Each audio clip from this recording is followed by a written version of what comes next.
religion has actually convinced people that there's an invisible man living in the sky who watches everything you do every minute of every day. Oh maestri, contro la criminalità celata. Vedo una realtà che a me non piace, tra chi giace soffocato da sta finta pace. Chi sopravvive sul chi vive con le ali livide e non tace, vola libero come un rapace che sorregge il peso di sto gregge sulle spalle come Aiace. E lo scenario si fa truce, il segno della croce fa lo stesso del saluto al duce. E se il santino in tasca ti porta alla luce, preferisco l'ombra che in questi anni mi conduce. E si va avanti con avanzi di parabole che acquisti all'Ipermaxi, tra avanzi di credenti, tra sfarzi e pentimenti, il quarzo sulla croce e sareste coerenti. Il sabato infrangete i vostri dogmi pezzenti, abbozzate pezze spezzate, le carestie tra i denti. Prendete spunto da un crocifisso, ora crocifiggete la ragione come fosse un vizio.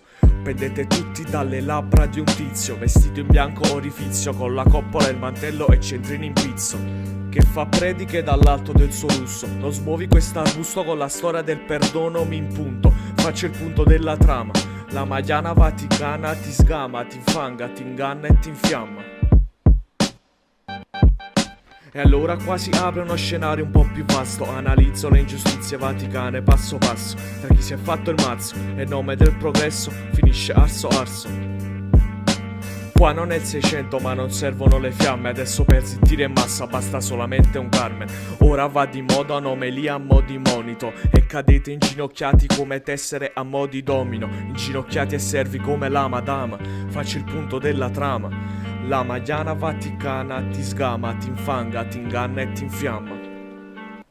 Un bel dì viene a dirmi di credere in Dio, disdico il tuo credo, restò segreto come il priorato di Sio.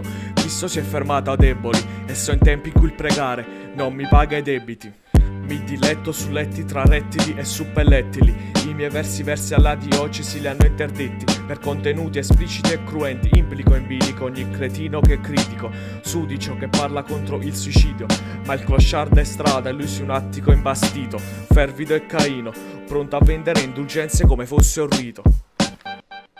Ogni libera espressione è verso di chi l'ha tradito e come Savonarola l'ho capito. La Banca Vaticana non fa credito al suo suddito, piuttosto parla di umiltà, sì, ma da quale pulpito?